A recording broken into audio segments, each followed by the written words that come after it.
Bonjour à toutes et à tous et bienvenue dans cette série de vidéos consacrée aux nouvelles méthodes de monitoring de la faune.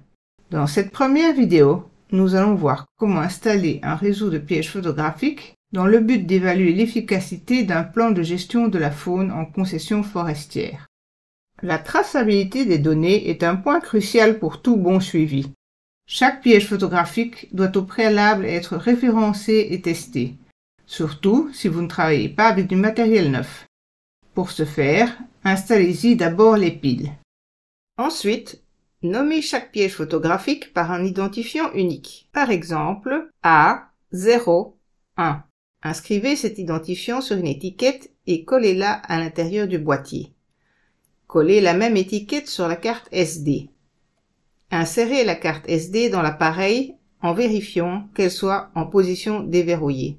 Testez ensuite le bon fonctionnement du piège en le laissant prendre des images.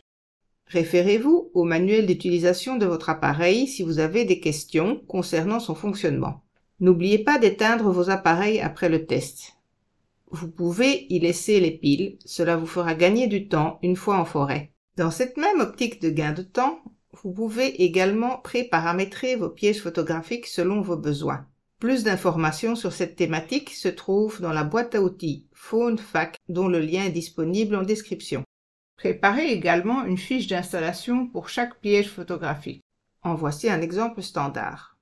Lors de l'installation, cette fiche sera présentée au piège photographique. Une photo de cette dernière sera donc incluse dans les données. Pour chaque piège photographique, nous connaîtrons l'équipe qui l'a installé, la date et l'heure d'installation, le nom du site, le nom du point enregistré au GPS ainsi que les coordonnées associées, l'identifiant du GPS dans lequel le point est enregistré. Vous pouvez évidemment adapter cette fiche afin qu'elle réponde à vos besoins. En forêt, chaque emplacement théorique préalablement défini doit être retrouvé.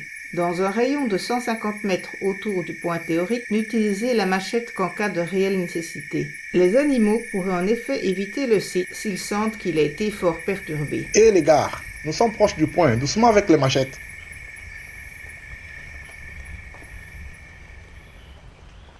Voilà, c'est ici. Une fois le point théorique atteint, cherchez une piste animale active ou, idéalement, un croisement de pistes dans un rayon de 100 mètres autour de ce point théorique. Hé, venez, regardez, j'ai trouvé une bonne piste. Il faut maintenant identifier le support sur lequel sera arrimé le piège photographique. Ce support est généralement un arbre vertical, ni trop gros, ni trop petit. Il doit également permettre de placer la caméra de manière à couvrir la plus grande surface de piste possible.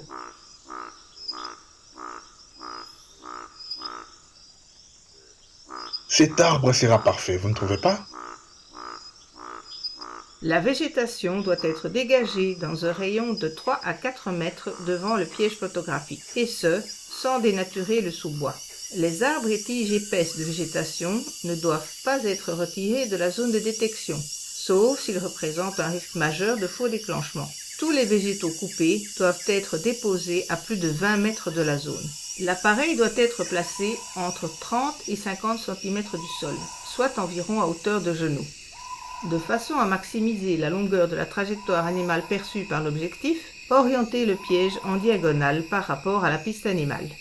Si nécessaire, l'orientation de l'appareil est ajustée à l'aide d'une cale en bois dur, placée entre ce dernier et le tronc.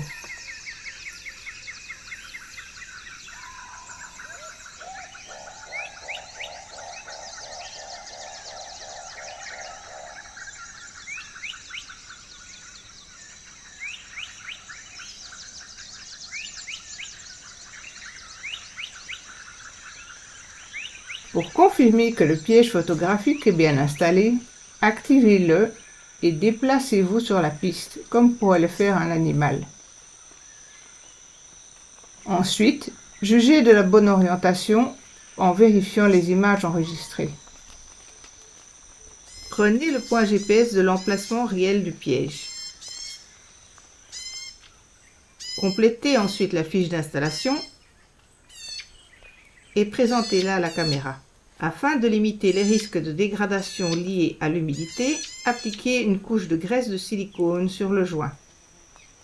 Enfin, assurez-vous que le piège est bien allumé et refermez-le. Vous pouvez alors quitter les lieux. Toujours dans un souci de traçabilité des données, préparez une fiche de récupération que vous compléterez une fois sur le terrain pour chacun des pièges. Sur cette fiche devra apparaître l'identifiant du piège, la date et l'heure de récupération, l'état du piège, en fonction, inactif, cassé ou introuvable.